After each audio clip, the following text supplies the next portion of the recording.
When he had finished speaking to Saul, the soul of Jonathan was knit to the soul of David, and Jonathan loved him as his own soul.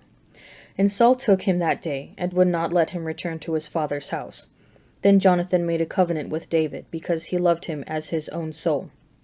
And Jonathan stripped himself of the robe that was upon him, and gave it to David, and his armor, and even his sword, and his bow, and his belt.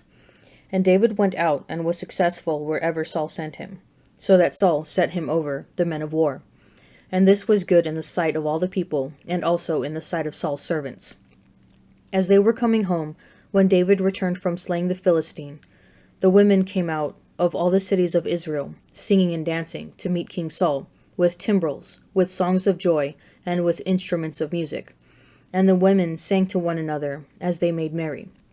Saul has slain his thousands, and David his 10,000s. And Saul was very angry, and this saying displeased him. He said, They have ascribed to David 10,000s, and to me they have ascribed thousands. And what more can he have but the kingdom? And Saul eyed David from that day on.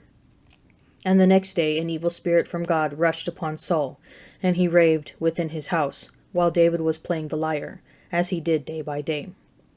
Saul had his spear in his hand, and Saul cast the spear, for he thought, I will pin David to the wall. But David evaded him twice.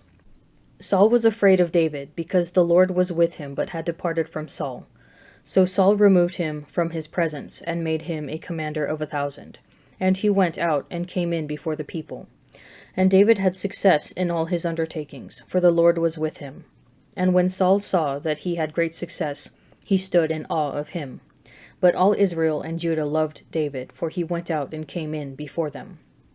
Then Saul said to David, Here is my elder daughter Merab.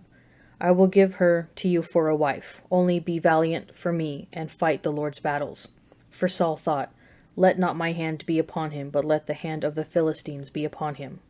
And David said to Saul, Who am I, and who are my kinsfolk, my father's family in Israel, that I should be son-in-law to the king? But at the time when Merab, Saul's daughter, should have been given to David, she was given to Adriel, the Meholathite, for a wife. Now Saul's daughter Michal loved David, and they told Saul, and the thing pleased him. Saul thought, Let me give her to him, that she may be a snare for him, and that the hand of the Philistines may be against him. Therefore Saul said to David a second time, You shall now be my son-in-law. And David commanded his servants, Speak to David in private, and say, Behold, the king has delight in you, and all his servants love you. Now then become the king's son-in-law. And Saul's servants spoke those words in the ears of David. And David said, Does it seem to you a little thing to become the king's son-in-law, seeing that I am a poor man and of no repute? And the servants of Saul told him, Thus and so did David speak. Then Saul said, Thus shall you say to David, The king desires no marriage present except 100 foreskins of the Philistines, that he may be avenged of the king's enemies. Now Saul thought to make David fall by the hand of the Philistines. And when his servants told David these words, it pleased David well to be the king's son-in-law. Before the time had expired, David arose and went, along with his men, and killed 200 of the Philistines. And David brought their foreskins, which were given in full number to the king, that he might become the king's son-in-law. And Saul gave him his daughter Michal for a wife. But when Saul saw and knew that the Lord was with David, and that all Israel loved him, Saul was still more afraid of David. So Saul was David's enemy continually. Then the princes of the Philistines came out to battle, and as often as they came out, David had more success than all the servants of Saul, so that his name was highly esteemed. And Saul spoke to Jonathan his son, and to all his servants, that they should kill David. But Jonathan, Saul's son, delighted much in David. And Jonathan told David, Saul my father seeks to kill you. Therefore take heed to yourself in the morning. Stay in a secret place, and hide yourself, and I will go out and stand beside my father in the field where you are, and I will speak to my father about you, and if I learn anything, I will tell you. And Jonathan spoke well of David to Saul his father, and said to him, Let not the king sin against his servant David, because he has not sinned against you, and because his deeds have been of good service to you. For he took his life in his hand, and he slew the Philistine, and the Lord wrought a great victory for all Israel. You saw it and rejoiced. Why then will you sin against innocent blood by killing David without cause?" And Saul listened to the voice of Jonathan. Saul swore, "As the Lord gives, he shall not be put to death." And Jonathan called David, and Jonathan showed him all these things. And Jonathan brought David to Saul, and he was in his presence as before. And there was war again, and David went out and fought with the Philistines, and made a great slaughter among them, so that they fled before him. Then an evil spirit from the Lord came upon Saul, as he sat in his house, with his spear in his hand, and David was playing the lyre. And Saul sought to pin David to the wall with the spear, but he eluded Saul, so that he struck the spear into the wall, and David fled and escaped. That night Saul sent messengers to David's house to watch him, that he might kill him in the morning. But Michal, David's wife, told him, "If you do not save your life tonight, tomorrow you will be killed." So Michal let David down through the window, and he fled away and escaped. Michal took an image and laid it on the bed, and put a pillow of goat's hair at its head and covered it with the clothes. And when Saul sent messengers to take David, she said, "He is sick." Then Saul sent the messengers to see David, saying, "Bring him up to me in the bed, that I may kill him." And when the messengers came in, behold, the image was in the bed, with the pillow of goat's hair at its head.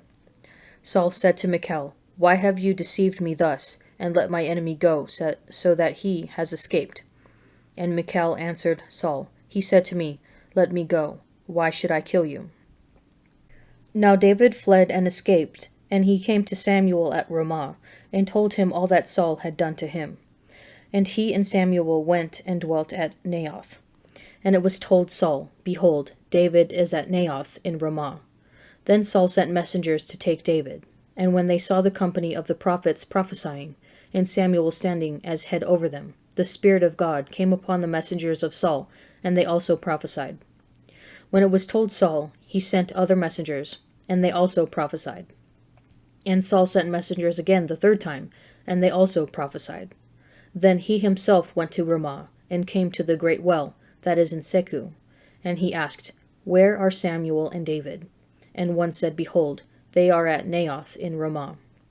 And he went from there to Naioth in Ramah, and the Spirit of God came upon him also. And as he went, he prophesied, until he came to Naioth in Ramah. And he too stripped off his clothes, and he too prophesied before Samuel, and lay naked all that day and all that night. Hence it is said, "Is Saul also among the prophets?" O give thanks to the Lord, call on his name, make known his deeds among the peoples. Sing to him, sing praises to him, tell of all his wonderful works. Glory in his holy name. Let the hearts of those who seek the Lord rejoice. Seek the Lord and his strength. Seek his presence continually. Remember the wonderful works that he has done, his miracles, and the judgments he uttered. O offspring of Abraham his servant, sons of Jacob, his chosen ones. He is the Lord our God. His judgments are in all the earth. He is mindful of his covenant forever, of the word that he commanded for 1,000 generations. The covenant which he made with Abraham, his sworn promise to Isaac, which he confirmed to Jacob as a statute, to Israel as an everlasting covenant, saying, "To you I will give the land of Canaan as your portion for an inheritance." When they were few in number, of little account and sojourners in it, wandering from nation to nation, from one kingdom to another people, he allowed no one to oppress them. He rebuked kings on their account, saying, "Touch not my anointed ones, do my prophets no harm." And he told them a parable. "Look at the fig tree and all the trees. As soon as they come out in leaf, you see for yourselves and know that the summer is already near. So also, when you see these things taking place, you know that the kingdom of God is near. Truly, I say to you, this generation will not pass away till all has taken place. Heaven and earth will pass away, but my words will not pass away.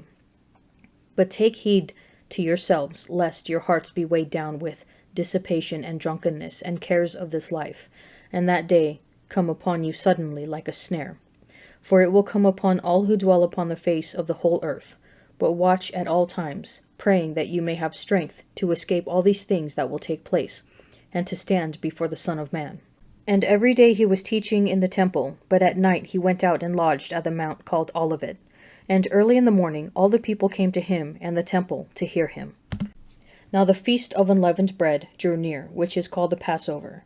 And the chief priests and the scribes were seeking how to put him to death, for they feared the people. Then Satan entered into Judas called Iscariot, who was of the number of the 12. He went away and conferred with the chief priests and captains how he might betray him to them, and they were glad and engaged to give him money. So he agreed and sought an opportunity to betray him to them in the absence of the multitude. Then came the day of unleavened bread, on which the Passover lamb had to be sacrificed. So Jesus sent Peter and John, saying, "Go and prepare the Passover for us, that we may eat it." They said to him, "Where will you have us prepare it?" He said to them, "Behold, when you have entered the city, a man carrying a jar of water will meet you. Follow him into the house which he enters, and tell the householder, 'The teacher says to you, where is the guest room where I am to eat the Passover with my disciples?' And he will show you a large upper room furnished. There make ready." And they went, and found it as he had told them, and they prepared the Passover. Jonathan loves David as his own soul. True friends seek the good of the other even more than themselves. They rejoice at the accomplishments and blessings of their friends, and are saddened by their sorrows, as if the blessings and sorrows were their very own. Jonathan's friendship compels him to take off his own armor and clothing and give them to David. He protects David and helps him escape, not out of self-interest but out of love. Jonathan himself, as the son of the king, could have hoped to follow in his father's royal footsteps, but instead he supports David and even David's claim to the throne. Immediately after David's triumph over Goliath, Saul becomes jealous. Jealousy and envy undermine the heart of friendship.